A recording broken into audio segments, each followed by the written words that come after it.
예수께서 서서 외쳐 이르시되 누구든지 목마르거든 내게로 와서 마시라.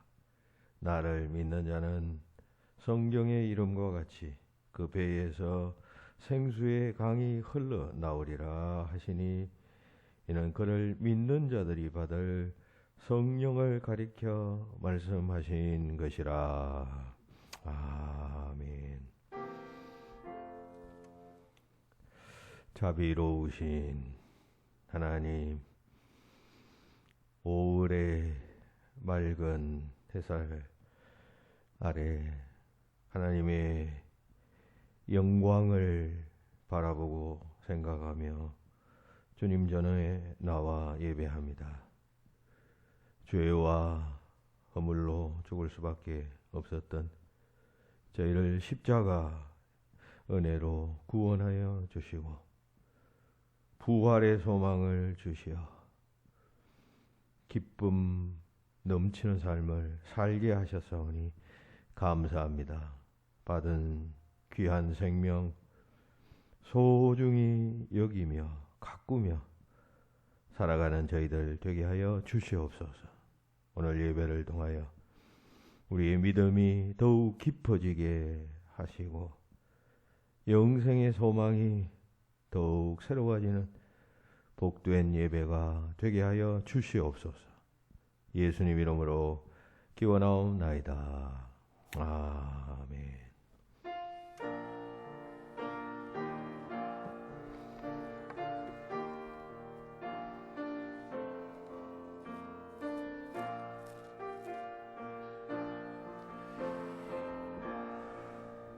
나의 기쁨 나의 소망 되시며 나의 생명이 되신 주 밤낮 둘러서 찬송을 드려도 늘 하신 마음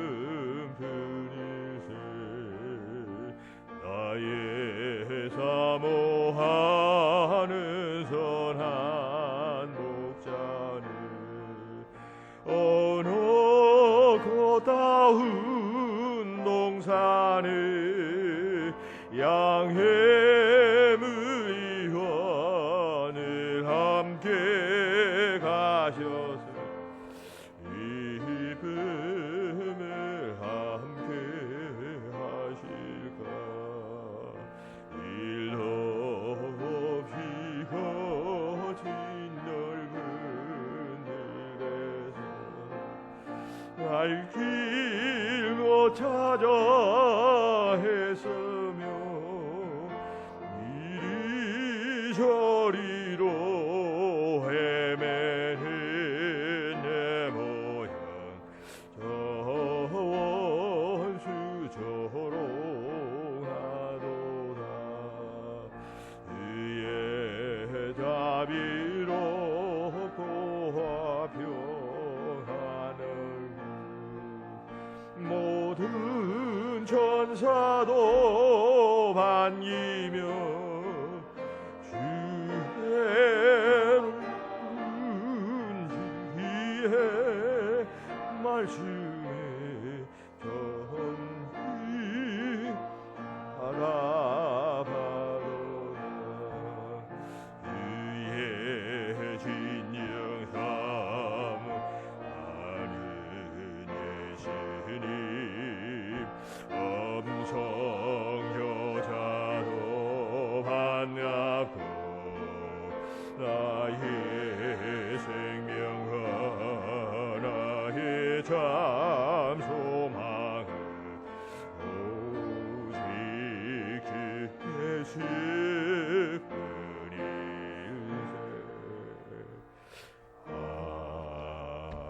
아멘. 교동문 10번 시편 16편 말씀 교도하십시다. 10번 교동문. 하나님이여 나를 지켜주소서. 내가 주께 피하나이다. 내가 여호와께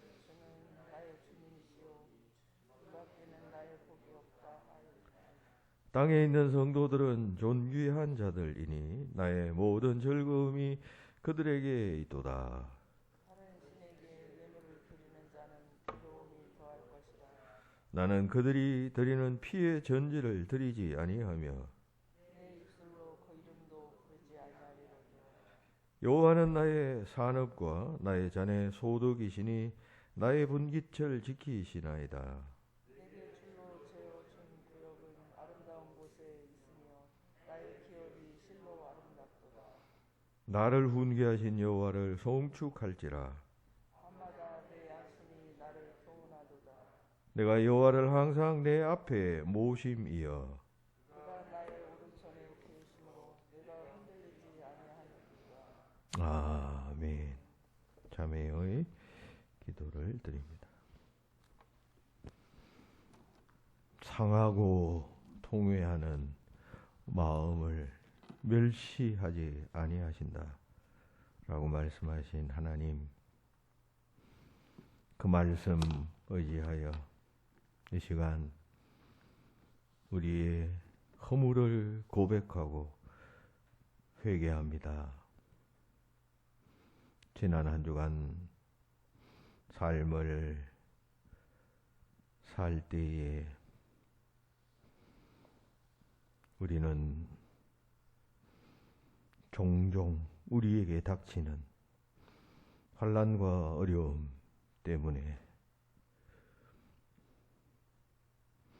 하나님을 원망하고 이웃을 원망하며 살았습니다. 힘들고 위급한 일을 만날 때 하나님께 기도하기보다는 사람을 의지하고 때로 우상을 의지하여 믿음 없음을 드러내었습니다. 평안하고 즐거울 때는 그것이 하나님의 은혜인 줄 깨닫지 못하고 자행자제했습니다. 지나간 한 주간의 삶을 돌아보며 오늘 우리는 하나님 앞에 섰습니다. 불신, 어리석음, 속조금, 좁음 등등 하나님 앞에 품지 말아야 할 마음을 품고 지내왔던 한 주간이었습니다. 이 시간 그 같은 모든 어리석은 생각과 삶과 그리고 행동들을 주님 앞에 자복하오니 우리를 불쌍히 여기시고 용서하여 주시옵소서. 오늘도 십자가가 보이게 하시고 그 십자가의 능력이 내 삶 속에서 역사하는 시간이 되게 하여 주시옵소서. 그래서 깨끗함 받고 주님의 그 놀라운 은혜를 다시 한번 붙잡고 새다짐하는 시간 되도록 역사하여 주시옵소서. 개개인이 하나님 앞에 범죄한 일들 있기에 계속해서 하나님 앞에 자복합니다.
주와 같은 신이 어디 있으리까?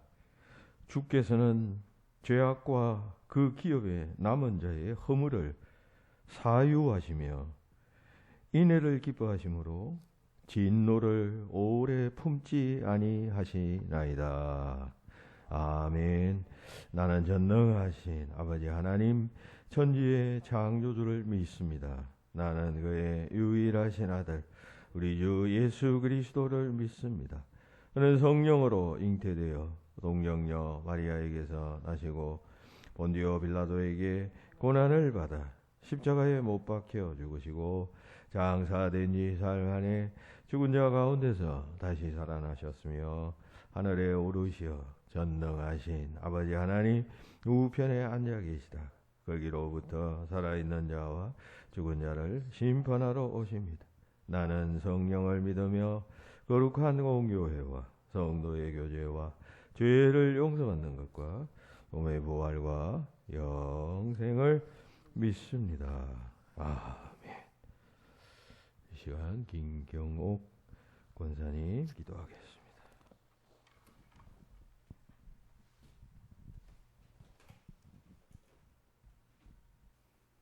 은혜의 주님, 5월도 벌써 마지막 주일이 되었습니다.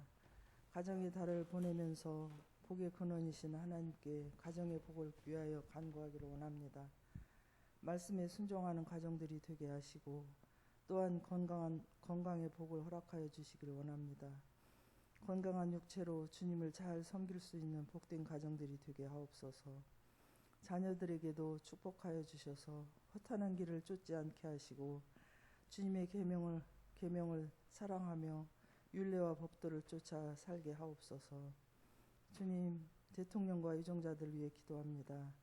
하나님 앞과 백성 앞에 선한 개혁이 이루어질 수 있도록 인도하여 주시고 지도자들이 하나님을 두려워하며 국민이 맡긴 권력을 합당히 사용함으로 정의가 바로 서게 하옵소서. 주님, 3일 후면 6일 지방선거가 있습니다. 주님께서 간섭하셔서 하나님을 경외하며 지역민을 위해 정의와 공정을 실천하는 지도자들이 선출될 수 있도록 인도하여 주시옵소서. 참 좋으신 주님, 어제 목사님의 사랑하는 아들 동진군과 자부 연재양이 부모님 곁을 떠나 한 가정을 이루게 하심 감사합니다.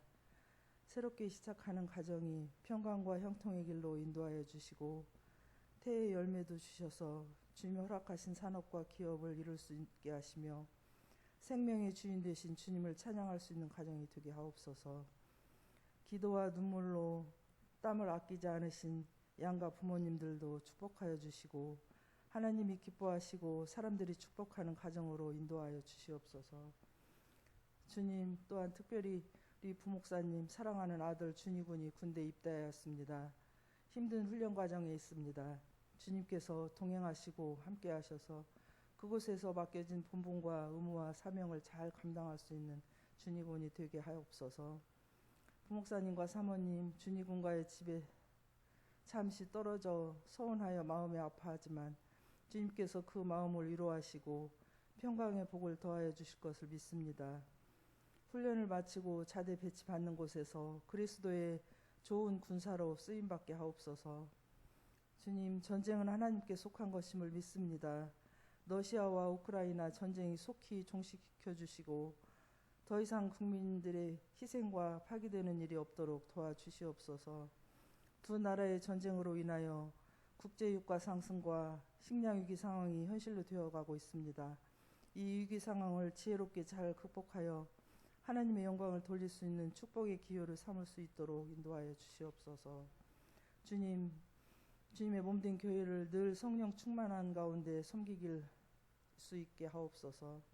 특별히 영혼 구원하기 위해는 하는 전도에 항상 앞장설 수 있게 하시고 새 식구가 불어나게 하시고 구원받은 자가 날로 더하여지게 하옵소서.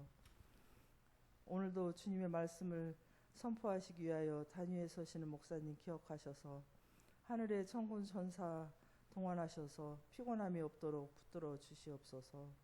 저희 모두가 주님의 말씀을 들을 때 복의 근원이신 주님을 다시 만나는 시간 되게 하옵소서. 저희를 행복한 삶으로 이끄시는 예수 그리스도의 이름으로 기도하옵나이다. 아멘.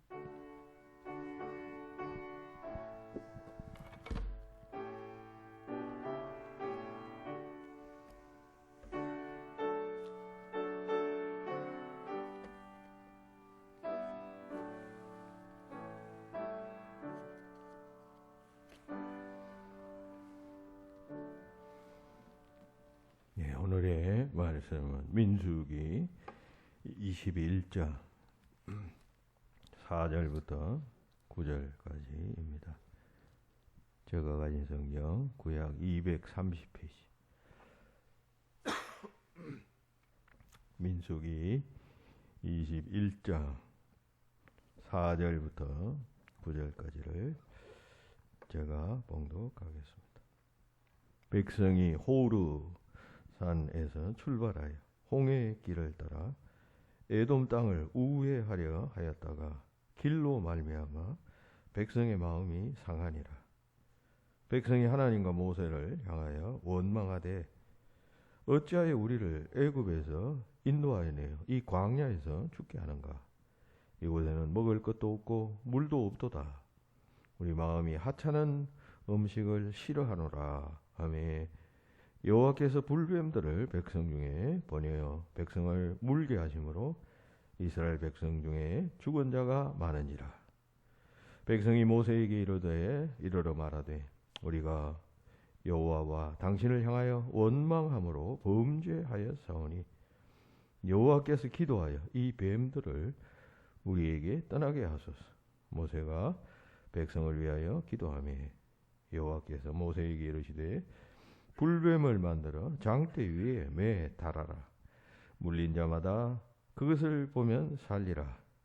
모세가 놋뱀을 만들어 장대 위에 다니 뱀에게 물린 자가 놋뱀을 쳐다본즉 모두 살더라. 아멘.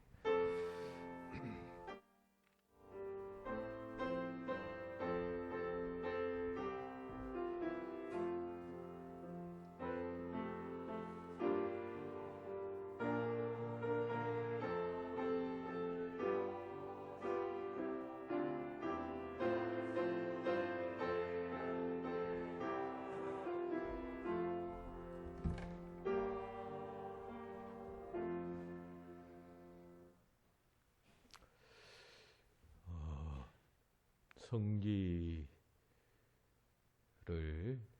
가보면 그 요르단 쪽에서 그 이스라엘을 훤히 그 쳐다볼 수 있는 그 높은 산이 있습니다. 이 산은 느보산이라고 일컫는데 과거 모세가 가나안을 정복할 당시에 모세는 가나안 땅에 들어가지 못하잖아요. 그래서 저 산 높은 곳에 올라가서 자신이 정복할 그 땅을 내려다보면서 기도했던 산입니다. 비스가산이라고도 하는데 느보산과 비스가산은 같은 이름 되겠습니다. 이 산 정상에 가면 모세 기념교회라고 하는 교회가 세워져 있습니다. 그리고 그 교회의 앞마당 쪽에 지금 화면에 보이는 조형물이 세워져 있습니다. 로마의 교황이 세웠다라고 하는 유명한 그 구릿빛 조형물입니다. 저 조형물의 이름은 놋뱀 십자가입니다. 어림잡아서 한 6m 정도 되는 비교적 높은 조형물인데 저도 저곳에 가보았습니다만은 보면 십자가 형태의 그 뱀이 감아 올라가는 듯한 모양을 하고 있습니다. 저 조형물은 19세기에 유명한 이태리의 조각가였던 지오바니 반토니라고 하는 사람이 만든 그러한 조형물입니다. 그러니까 저 조형물은 1차적으로는 지금 이스라엘 백성들이 가나안 땅을 정복해가는 과정에서 먼 길을 돌아감으로 인해서 그 땅의 주인이었던 모압, 암몬 백성들이 왕의 대로를 열어주지 않습니다.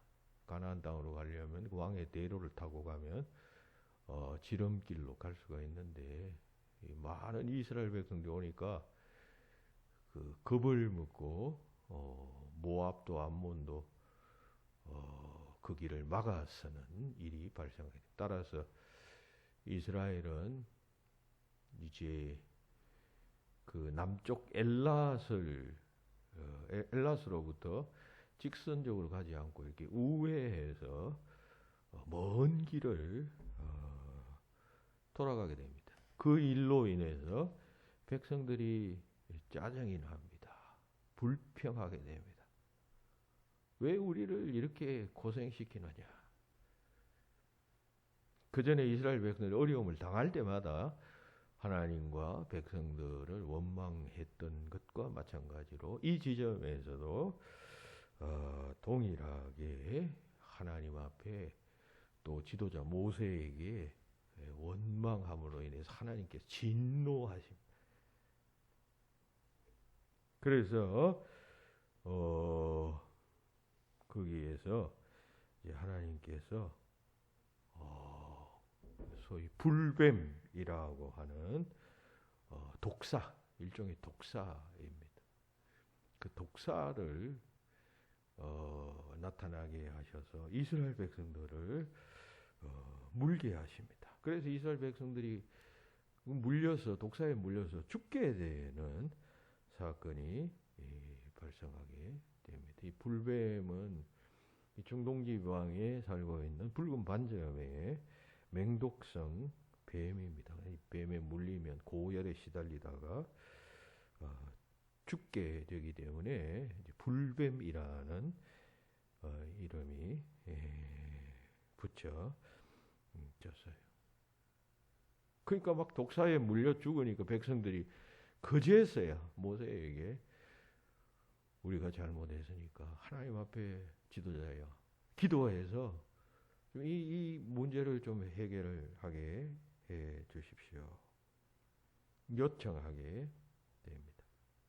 그래서 모세가 하나님 앞에 기도하게 되었고, 그래서 그 기도를 들으신 하나님께서 모세에게 이러시기를 8절에서 불뱀을 만들어 장대 위에 달아 물린 자마다 그것을 보면 살리라.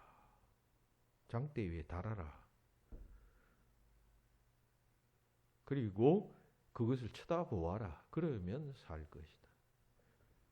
꼭 저 앞에 있는 그림은 하나님께서 지시하시는 그런 장대를 상징하는 이제 조형물이 되겠습니다.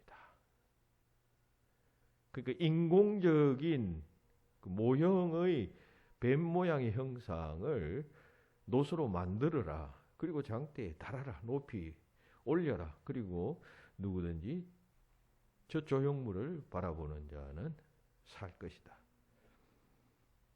이렇게 했다는 것입니다. 그래서 쳐다보는 자는 살았고, 뭐 그게 무슨 효과가 있어, 무슨 효력이 있어, 쳐다본다고 살면 뭐 나도 하겠다, 뭐 이런 식의 불신의 마음을 품은 자들은 그 불뱀에 물린 채 독이 퍼져서 죽게 되었다.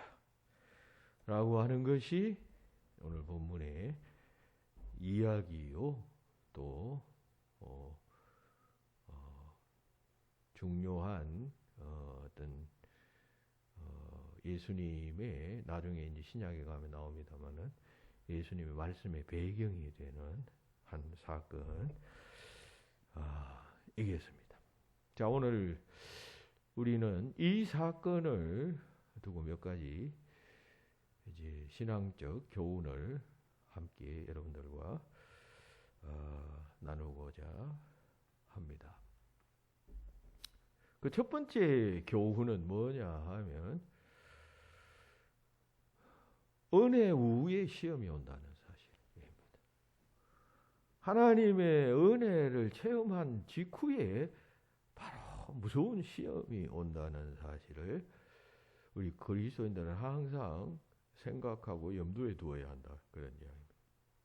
형통한 일 다음에 반드시 전 존재를 흔드는 시험이 우리 앞에 올 수 있다는 사실을 우리가 알고 있고 그리고 준비하고 있어야지, 모르고 있으면 그냥 은혜 받고 형통하고 승승장구 한 다음에 이 시험이 오면 완전히 그냥 은혜는 은혜대로 다 쏟고, 그리고 그냥 은혜 받을 때에 그 기쁨과 이 모든 것이 다 무효화되겠죠. 쏟아져 버리니까 뭐 더 엉망이 되어져 버리지 않겠어요. 그러니까 성도들은 은혜 받은 후에 큰 시험이 올 수 있다는 사실을 항상 알고 그 은혜에 도취되거나 그냥 뭐 만족하거나 하면 안 된다는 것입니다. 준비하고 있어야 돼. 은혜 후에 시험이 곧 오지 생각하고 탁 준비하고 있어야 그 시험에 들지 않게 된다는 것입니다. 이 본문의 정황에서 왜 이런 이야기를 하느냐 하면 이스라엘 백성은 지금 이때 이 시점은 출애굽해서 지금 가나안 땅으로 정복해 가는 과정에서 성성장구합니다. 그 가나안 지방에 여러 이방 족속들이 살고 있었죠. 제일 남쪽 부분에는 아랏 족속이라는 족속이 살고 있는데 그 아랏 족속을 이스라엘 백성들이 격파합니다. 그리고 이제 암몬, 모압 이런 지역을 통과해서 가나안으로 이제 가는 과정에서 이런 일이 발생합니다. 그러니까 이 시점은 남쪽의 아랏 족속을 격파하고 승리했을 때입니다. 그 승리감에 도취되어져 있을 때였습니다. 그러면 승리했으면 이게 하나님의 은혜구나. 하나님께서 우리에게 이런 승리를 주시고 이제 점점 가나안 땅을 향해 가는 과정에서 견고하게 더 분명하게 그 약속이 이제 드러나도록 하시는 것이구나. 이렇게 생각해야 그 올바른 자세 아니겠어요? 근데 도취됩니다. 우린 대단해. 역시 이스라엘 민족이야. 뭐 이런 자만감에 빠지게 되었을 때 작은 어떤 문제 상황이 발생하자 원망하고 불평하고 했다는 것입니다. 성도는 무슨 일이 생겨도 하나님을 원망하면 안 됩니다. 그죠? 하나님을 원망한다는 것은 그건 신앙이 없다는 뜻이죠. 내게 무슨 일이 생겨도 끝까지 그럼에도 불구하고 나는 하나님을 사랑합니다. 이게 신앙입니다. 아우슈비츠 수용소 유대인들이 갇혔을 때 그 하루에 몇 명씩 사람이 죽어가는 모습을 보고 그 사람들이, 그 유대인들이 그 벽에다가 써놓은 어떤 그 낙서가 발견되었다는 이야기를 제가 몇 차례 했습니다. 오늘 구름이 가려 태양이 보이지 아니한다 할지라도 여전히 그 구름 가운데 태양이 있음을 나는 믿듯이 우리 민족들이 이렇게 한 사람이 이유도 알 수 없는 이 처참한 죽음의 행진을 계속하고 있음에도 불구하고 우리는 하나님이 살아계심을 믿습니다. 이렇게 고백했던 것처럼 하나님에 대한 신실한 믿음이 흔들리지 않아야 합니다. 신앙생활의 많은 경우는 은혜 받고 난 뒤에 문제가 발생합니다. 은혜 받고 나서 좋을 때, 기쁘고 즐겁고 행복할 때, 그 다음에 시험이 오는데 그걸 잘 처리하지 못하면 그냥 다 붕괴되는 것입니다. 다 전부가 붕괴되는 것입니다. 그러므로 꼭 기억해야 합니다. 은혜 받고 난 다음에 꼭 시험이 뒤따른다는 사실. 주의하고 은혜 받을 때 더 주의하고 조심해야 하겠습니다. 베드로의 경우가 그 대표적 예입니다. 베드로는 알다시피 주는 그리스도시요 살아계신 하나님의 아들입니다. 고백함으로 예수님께서 칭찬하시잖아요. 바요나 시몬아 내가 복되도 내가 이 고백 위에 나의 교회를 세우겠다. 너는 반석이다. 이런 그야말로 예수님께로부터 받을 수 있는 최고의 칭찬을 얻었습니다. 그럼 굉장한 영광 아니겠어요? 근데 그 16장에 바로 이어지는 말씀에 보면 예수님께서 그 베드로를 향하여 사탄아 물러가라. 이런 말씀을 하십니다. 베드로가 그 은혜에 도취되어서 베드로가 예수님께로부터 그 칭찬을 받았으니까 얼마나 뿌듯했겠습니까? 그러니까 예수님을 위해서 충성해야지 하면서 그냥 마음이 들떠 있었어요. 마음을 잘 다스려야 하는데 예수님께서 내가 십자가를 져야 한다. 그런 말씀을 하니까 베드로가 인간적인 정리 때문에 아니 우리 선생님이 십자가를 지셔야 하다니요. 말도 안 됩니다. 제가 맡겠습니다. 이런 이야기입니다. 그런 이야기를 했을 때 예수님께 사탄아 물러가라 하셨던 것이요.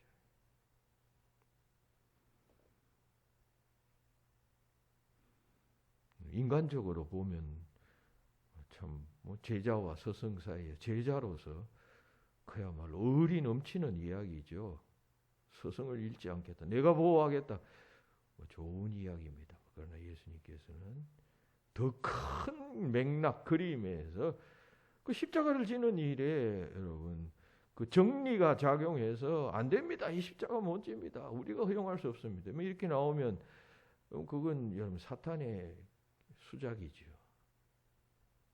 인류 구원의 대업을 수행하지 못하도록 하는 일에 이 베드로가 쓰임 받고 있잖아요. 그래서 예수님께서 사탄아 물러가라. 너는 나를 넘어지게 하는 자로다. 했던 것처럼 우리가 영적 텐션, 긴장감을 잃지 않고 살아야 합니다. 조금 나태해지면 자기도 모르는 사이에 큰 시험에 빠지기 때문입니다.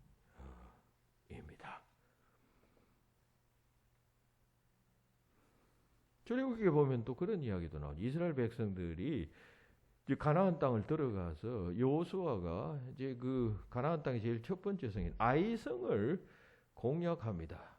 정복합니다. 그러니까 막 이스라엘 백성들이 얼마나 기뻤겠습니까? 대단했겠습니까? 그래서 그 다음 정복할 성이 여리고 성입니다. 근데 여리고성은 아이성보다 좀 정복하기 쉬웠던 성이었던 것 같습니다. 물론 여리고성도 굉장히 견고한 성이었습니다만 아이성보다는 더 그러했다 그런 이야기죠. 그래서 여리고성쯤이야. 우리가 아이성도 그냥 정복했는데 여리고성쯤이야. 생각하면서 대수롭지 않게 생각하고 인간적인 생각으로 하나님 앞에 묻지도 아니하고 기도하지도 아니하고 하나님의 계획을 듣지도 아니하고 쳐들어가다가 실패하고 거꾸로 이야기했네. 여리고성 다음에 아이성을 정복해 갈 때 그런 일이 발생했습니다. 그러니까 아이성은 여리고성보다 훨씬 약한 성이었기 때문에 이 정점이야 생각하면서 아이성을 쳐들어갔는데 실패하고 말았다는 것입니다.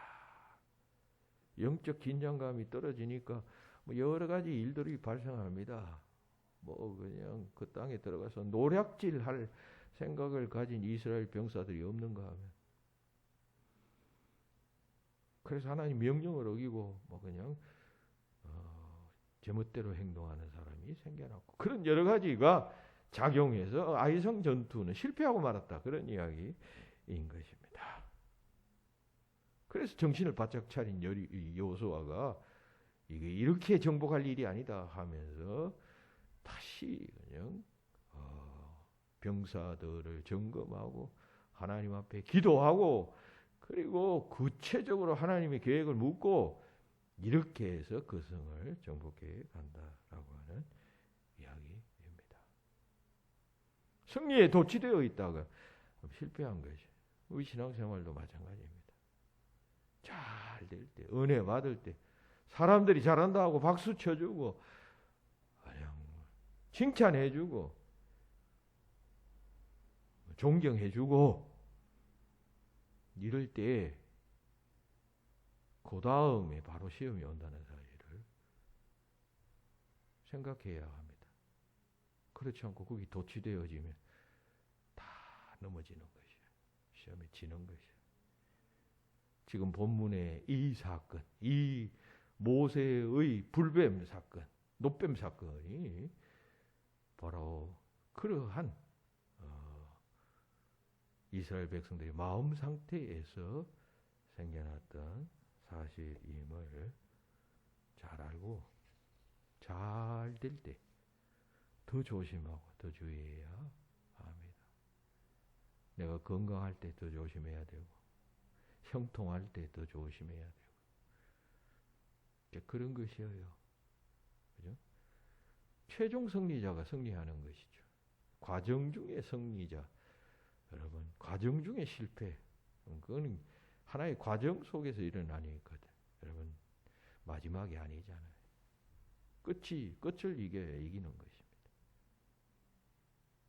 삶의 과정 속에서는 뭐 그냥 지옥에 떨어지는 것과 같은 그런 나락의 경험도 있고 그냥 환희의 경험도 있어요. 그건 끝이 아니에요. 그건 과정이에요.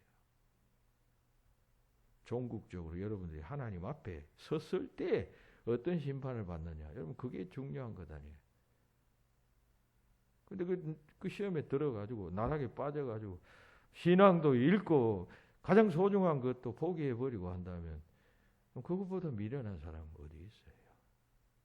그 책임을 뭐 자기가 지는 거지 남이 져줘요?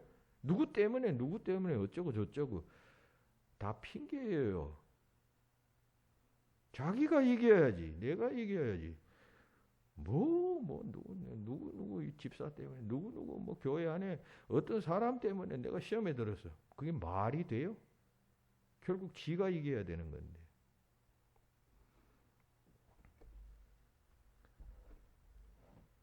이겨야 합니다. 시험 후, 아니 형통 후에 시험이 온다는 사실 항상 염두에 둬요. 두 번째, 이 기사는 또 이런 교훈을 우리에게 던집니다. 인간의 무능에 대해서 이 기사는 말하고 있습니다. 하나님께서 불뱀을 보냈어요. 이 독사를 보냈는데 그게 물려 죽어요. 이때 이 백성들이 할 수 있는 것은 아무것도 없었어요. 뱀이 막 나타나서 사람들을 막 무는데 그냥 물리면 죽는 것 아니에요. 그 죽어가는 과정에서 인간이 할 수 있는 게 없어요. 요즘처럼 무슨 해독제가 있는 것도 아니고 물리면 죽는 것이에요. 그런 일들이 벌어졌다. 그러니까 그들은 그런 상황 속에서 할 수 있는 일이 아무것도 없었다. 이 사실은 구원과 관련해서 우리 인간이 할 수 있는 일이라고 하는 것은 전혀 없다. 인간은 그 문제에 관해서 무능한 존재다라고 하는 사실을 오늘 본문은 이야기하고 그 상황 속에서는 그냥 물리면 일단 여러분 죽음을 기다려야 하는 것이에요. 안 물리면 최선이겠지만 여러분 뭐 안 물릴 수 있는 조심을 해도 여러분 불뱀이 뭐 사람 보는 데서 나타나겠어요. 안 보이는 데서 자는 데서 나타나고 남자 여자 뭐 장수 연약한 사람 가리지 않고 막 물립니다. 물리면 죽는 것이에요. 인간의 무능, 이 구원과 관련해서 인간은 전적으로 무능하다는 사실을 우리에게 일깨워 줍니다. 여기 이 무리 속에서 뭐 도덕적으로 그냥 우수한 사람, 혹은 또 착한 사람, 의로운 사람, 양심적인 사람은 안 물리고 이런 것도 아니에요. 여기에는 그냥 가림이 없어요. 선택이 없어요. 하나님께서 죄된 자만 골라서 무는 것도 아니고 착한 사람도 할 것 없이 그냥 그 뱀에 물리면 다 그냥 죽어갔던 것입니다. 인간의 무능. 오늘날 이 시대에는 참 인간의 과학과 지혜를 찬양하는 시대입니다만, 그러나 기억할 것은 그럼에도 불구하고 인간은 그 어떤 문제에 있어서는 아무것도 손쓸 수 없는 무능한 존재이다라고 하는 사실을 잊지 아니하면 안 됩니다. 아무리 과학 문명과 의술이 발달한다 할지라도 깊이 들여다보면 무능한 것이에요. 코로나 같은 것도 여러분 그 좋은 예예요. 인간의 무능함. 그런 점을 생각한다면 인간의 바벨탑 쌓으면 안 됩니다. 우리가 살아가면서도 그냥 내 능력, 내 그냥 수고 이것 찬양하면서 이게 도취되어서 여러분 자기의 바벨탑, 하나님 없어도 살아갈 수 있다라고 하는 바벨탑을 쌓아서는 안 된다는 것입니다. 사형 선고를 받은 어떤 사람이 있다고 할 때 여러분 그 사형 선고를 받으면 사형이 집행되잖아요. 그럼 죽잖아요. 그럼 그 사형수로서는 그 문제에 관해서 할 수 있는 일이 아무것도 없어요. 살아날 수 있는 방법이. 한 가지 방법이 있어요. 한 가지 방법. 그건 무슨 사면 조치, 국가에서 사면 조치를 취하거나 혹은 뭐 그에 상응하는 어떤 조치가 취해지면 가능해. 그런데 사형수의 입장에서는 일단 사형 집행이 떨어지면 아무것도 할 수가 없어요. 무능이에요. 그 조치에 대한 전적인 무능. 그처럼 인간이 지은 죄에 대한 결과에 있어서 그 결과를 번복시키고 생명을 얻게 하는 그런 문제에 있어 전적으로 무능한 존재인 것입니다. 뭐 그 감옥 안에서 뭐 선행을 하고 착한 일을 하고 모범수 생활을 하고 여러분 한다고 할지라도 뭐 잘 되면 그 국가에서 그거 보고 뭐 공로를 인정해서 뭐 감형을 하든가 하면 되지만 그렇게 한다 할지라도 그 결정권은 자기에게 있는 게 아니잖아요. 그러니까 전적인 무능이에요.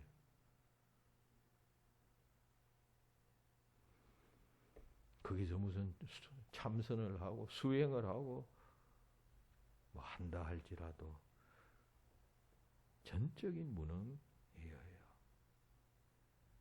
죽음의 문제 앞에 영혼의 이 형벌의 문제 앞에 창세기에 보면 아담이 범죄함으로 여러분 아덴 동산에서 쫓겨나고 죽게 되는 역사가 일어나지 않습니까?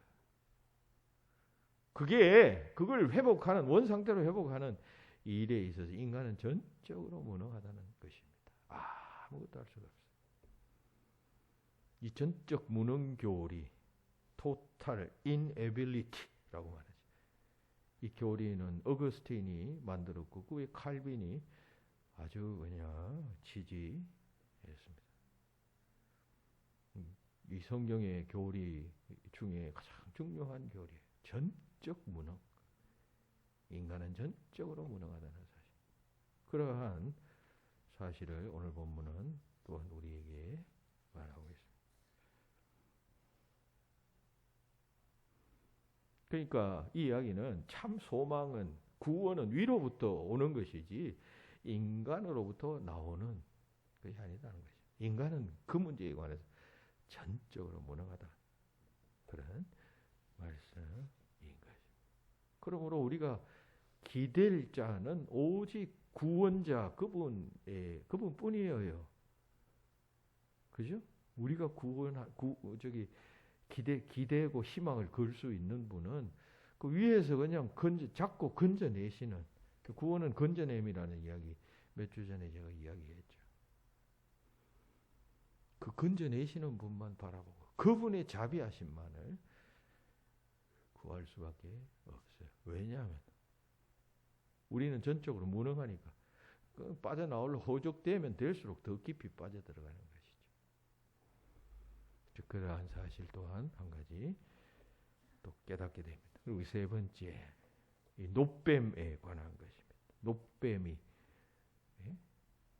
지금 노뱀을 쳐다보는 자는 구원 얻는다 했잖아요. 여기서 노뱀이 상징하는 것은 아까 저기 설교 초반부에서 그 사진 보여드렸습니다. 그것은 모세의 노뱀을 상징하는 것이 1차적인 그 뜻이고, 둘째는 예수 그리스도의 십자가, 장대에 높이 달린 그 뱀의 형상이라고 했잖아요. 그러니까 신약 그 성경학자들은 이것은 예수님을 장차 오실 이 모세 시대 때 이미 이 성경을 통하여 수천 년 후에 오실 그리스도를 이스라엘 민족의 이 구원 사건 속에서 하나님께서 예표하셨다.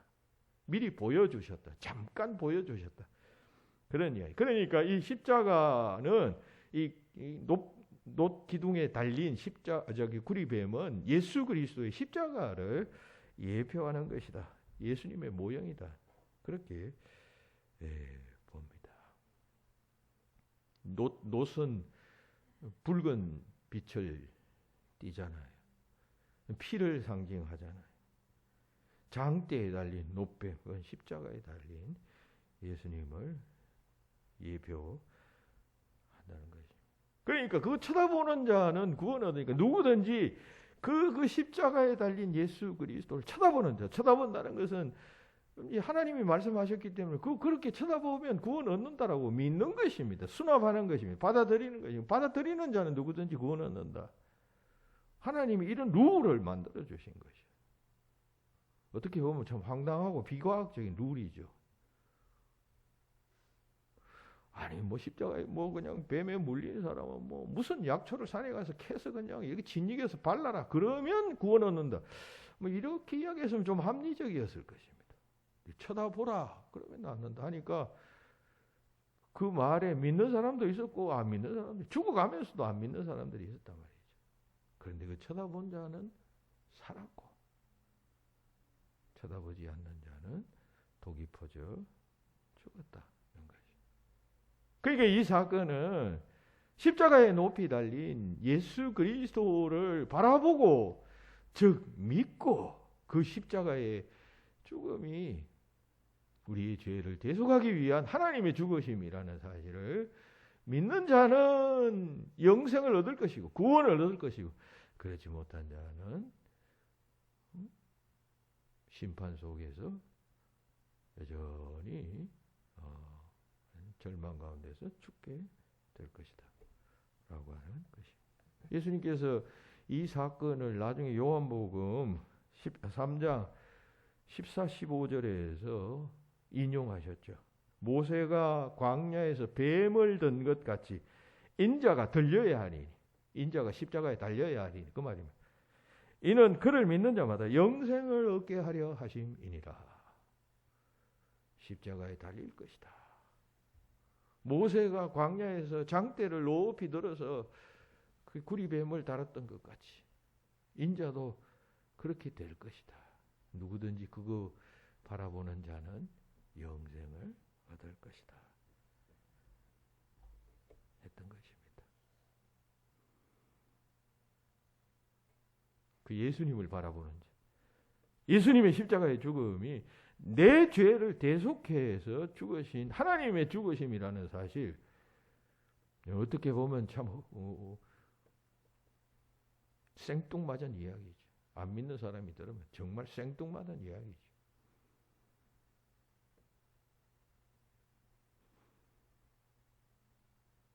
그 생뚱맞은 사실에 대해서 내가 어떻게 응답하느냐에 따라서 영생과 영벌이 결정된다는 사실을 여러분 기억하십시오. 쳐다보는 자는 살고, 다시 말해서 그 하나님의 말씀을 믿고 그대로 수납하는 자는 살고, 내 그냥 이성적 무슨 경험적 두뇌와 머리와 판단과 지식 등등을 작동시켜서 말도 안 돼. 이런 자는 죽는다, 그런 이야기입니다. 영혼이 죽는다는 그런 이야기. 에베소서에서 그래서 유명한 말을 하죠. 그러므로 너희가 그 은혜에 의하여 믿음으로 말미암아 구원을 받았나니 이것은 너희에게서 난 것이 아니요 하나님의 선물이라. 행위에서 난 것이 아니니 이는 누구든지 자랑하지 못하게 함이라. 믿음으로 말미암아 구원 얻어요. 이건 우리가 선행을 하고 착한 일을 하고 공적을 쌓아서 구원받는 것이 아니라 그냥 수납함으로. 그러므로 행위가 여기에 의미가 없어요. 믿음이 중요한 것이죠. 하나님의 행하신 그 믿음, 그 하나님이 행하신 그 의의 행위, 십자가에서 이루신 그 하나님의 의를 받아들이고 믿는 자는 구원 얻고. 그러니까 이것조차도 지금 이 에베소서에서는 하나님의 선물이라 하잖아요. 여러분들이 믿음 가지게 된 것은 하나님이 여러분들이 선물 준 것이지, 여러분 이 믿음이 여러분 두뇌로 지각과 판단으로 여러분 이루어진 것이라면 하나님의 선물이 아니죠. 어떤 사람은 믿고 어떤 사람은 안 믿어요. 믿는 것은 그건 하나님께서 너를 구원하기 위하여 주신 하나님의 선물이다. 그러니까 여러분 내가 믿음 가지게 된 것을 감사해야 합니다. 하나님이 내게 선물 주셔서 내가 십자가의 도를 받아들이고 그리고 인정하고 긍정하게 되었다는 것. 이게 선물이에요. 바깥에 나가서 안 믿는 사람 데려다 가지고 교회 앉혀서 설교 듣고 해보세요. 90% 내지 95%는 동의하지 못하고 수용하지 못할 것입니다.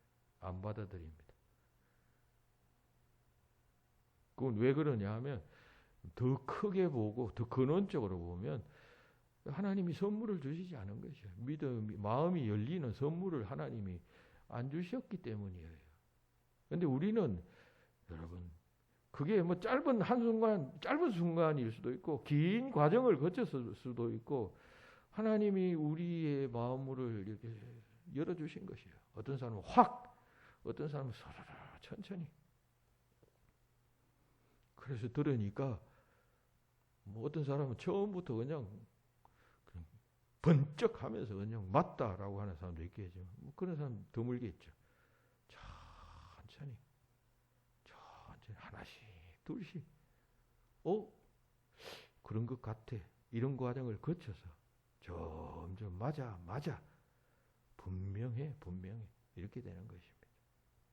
그게 선물이다. 하나님이 주신 선물, 성령께서 주시는 선물이에요. 그래서 우리 믿는 사람은 그 믿음 가지게 됨을 하나님 앞에 감사하고 고맙게 여겨야 합니다.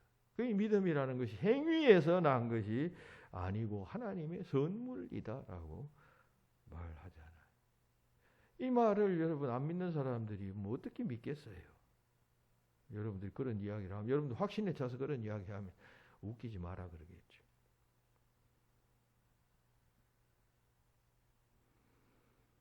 내가 받은 은혜, 이 구원의 은혜, 이게 하나님께서 나를 만세 전에 그 수많은 사람 가운데 나를 꼭 집어서 택하셔서 믿음을 불어넣어 주신 결과다. 그런 이야기예요. 그러니까 내 형제 자매, 뭐 피를 나무는 형제 자매 중에도 같은 형제고 같은 혈통을 받았는데도 형제들 중에서도 믿는 사람이 있고 안 믿는 사람이 있잖아요. 믿는 사람의 입장에서는 형제의 그 불신앙이 참 안타깝지만 한편 생각하면 하나님의 그 택하심, 그거 그냥 가만히 있으면 안 돼요. 일생 감사하면서 그 감사함 때문에 무슨 사소한 세상적 무슨 실패와 나자빠짐이 있고 속임 당하고 사기 당하고 그냥 병상에 죽을 병에 걸려도 여러분 감사하는 것이에요. 그래서 그리스도인들이 감사하는 것이에요. 그것 때문에 한편 그러하기 때문에 성도는 이 구원을 자랑할 수 없는 것이에요. 그죠? 한편 감사하면서도 여러분 이것은 그저 주신 것이기 때문에 내가 뭘 잘해서 자랑이라는 것은 자기의 의를 돋보이게 하는 것 아닙니까? 내가 한 것이 아무것도 없으니까 전적으로 하나님이 그냥 탁 정해 주신 것이니까 그냥 자랑할 수가 없다. 그런 이야기입니다. 행위에서 난 것이 아니니 누구든지 자랑치 못하게 하려 함이라 했습니다. 마틴 루터는 이 사실을 깨닫고 재발견한 것이죠. 이미 이 사실은 로마서나 바울 서신에서 바울 사도가 깨닫고 기록한 것이에요. 그런데 그게 1600년이 흐르고 난 다음에 구교가 자꾸 행위 중심으로 가게 되었다가 그 시점에 마틴 루터 시점에 성경을 읽다가 이 구원이라는 것은 이런 것이고 하는 것을 깨달은 것이 그걸 복음의 재발견이라 말하잖아요. 그 사실을 깨달은 마틴 루터가 이런 말을 합니다. 로마서 1장 17절에 보면 하나님의 의가 복음에 나타났다. 복음에는 하나님의 의가 나타나서 믿음으로 믿음에 이르게 하나니 이 말씀이 있잖아요. 이 말씀을 깨달은 것이에요. 복음에는 하나님의 의가 나타났느리라 하는 그 말씀을 성령의 조명을 받아서 마틴 루터가 깨달았습니다. 그러니까 이 하나님의 의는 그야말로 그냥 죄인을 벌하시는 의가 아니라 그리스도의 구속 역사를 통해서 얻어지는 의. 그 영어로는 passive righteousness라고 말하죠. 패시브라고 하면 수동적인 의. 우리가 그냥 노력해서 능동적으로 막 해서 쟁취하는 의가 아니라 하나님께서 그냥 부어주시는 패시브. 우리는 그냥 수동적으로 가만히 앉아서 그냥 받는 righteousness. 하나님의 의이다. 는 것입니다. active righteousness가 아니라 passive righteousness.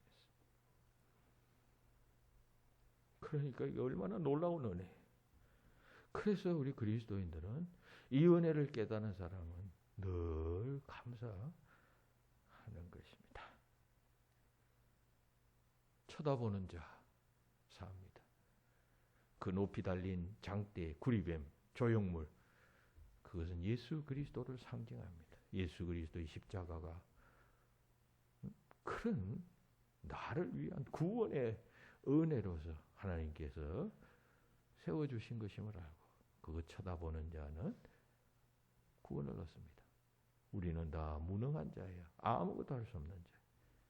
하나님께서 하신다는 사실을 알고 쳐다볼 때 우리는 생명 얻고 죄 용서함 받고 구원 얻고 기쁨 얻고 살아가는 것입니다. 5월 마지막 주 여러분 이 노뱀과 장대 그리고 불뱀 사건 생각하면서 그리스도의 그 놀라운 은혜 생각하며 꼭 붙잡고 승리하시는 여러분들 되시기를 주의 이름으로 축원합니다. 기도합시다. 하나님, 죄로 인해 멸망당할 수밖에 없는 저희들을 구원하여 주시려고 독생자를 보내주시며 누구든지 저를 믿고 바라보는 자는 구원 얻게 하심을 감사합니다. 우리는 그 은혜 가운데 거하게 되었습니다. 하나님의 택하심 감사하고 그 은혜 가운데 거하게 된 것 감사하며 살게 하시고 세상 그 어떤 것보다 하나님의 이 구원 소중한 것임을 깨달아 살아가는 우리 삶의 자리에서 어떤 일 만나도 이 귀한 구원의 은혜의 틀 안에서 바라보고 생각하고 해결해 나가는 지혜로운 자들이 다 되게 하여 주시옵소서. 예수님 이름으로 기도하옵나이다. 아멘.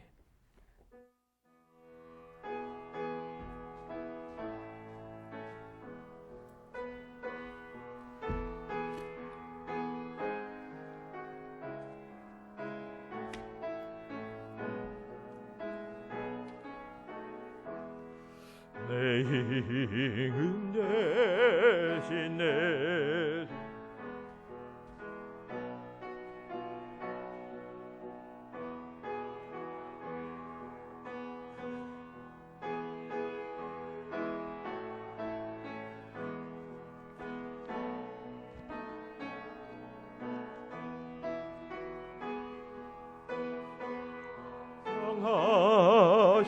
성하시는 내게 내려주소서. 내 힘인데 예수여 내 허물은 덮으시고 십자가에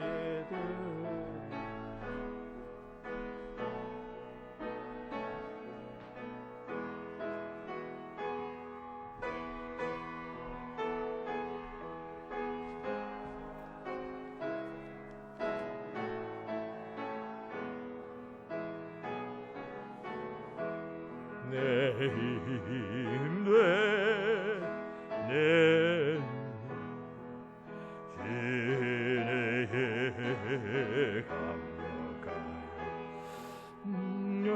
없는 감사 찬송 내 주님 앞들이 오며 내 마음과 정성 다 늘 기뻐하며 살리라. 예수 내 주님 이 마음과 이 전한 몸 흑업의 피로 값진 빛이 사준 것이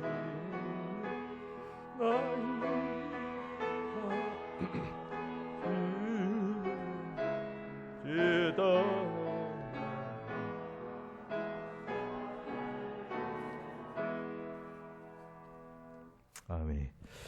윤여할 최재희 권사님까지요. 범사 감사합니다 하셨습니다. 범사 감사합니다. 고성옥 집사님, 고성환 집사님, 김경옥 권사님까지 감사한금 드리시고 아들 동진이 결혼 예식 은혜 가운데 마치게 한 감사합니다. 손영란 사모님, 이승기 목사 100만 원 하나님 앞에 드리셨습니다. 기도하시겠습니다. 하나님 은혜를 감사합니다. 귀한 은혜 깨닫고 응답하며 또 감사하며 살아가게 하신 것 얼마나 감사한지요. 구원받은 은혜 때마다 인도하시고 보호하시는 귀한 은혜 응답하며 살아가는 삶만큼 가치 고음이 있는 삶이 없습니다. 그 같은 감사의 마음을 예배 때 주님 앞에 바치는 우리 김경옥 권사님, 고성한 집사님 가정, 그리고 최재희 권사님, 윤여월 집사님 가정 기억하여 주시고 이들의 감사를 통하여 하나님 영광을 거두어 주시며 또 주 안에서 범사가 잘 되고 형통하는 복을 받게 하여 주시옵소서. 주의 은혜 가운데 결혼 예식을 또 잘 마치고 감사하는 또 가정 기억하여 주시고 하나님의 섭리와 또 때에 따라 주께서 맺어주시고 또 가정을 이루게 하셨사오니 또 이 새 가정을 통해 하나님께서 영광을 거두어 주시고 하나님의 또 사랑과 은혜를 전파하는 복된 자녀 가정이 되도록 인도하여 주시옵소서. 감사 영광 돌리며 주 예수 그리스도의 이름으로 기도하옵나이다. 아멘. 교회 소식 주고 참고하시기 바랍니다. 5월 마지막 주입니다. 5월에 대한 이름이 여러 가지라고 하는 사실을 알았습니다. 계절의 여왕이라고 한답니다. 장미의 달, 장미가 5월에 주로 피나 봐요.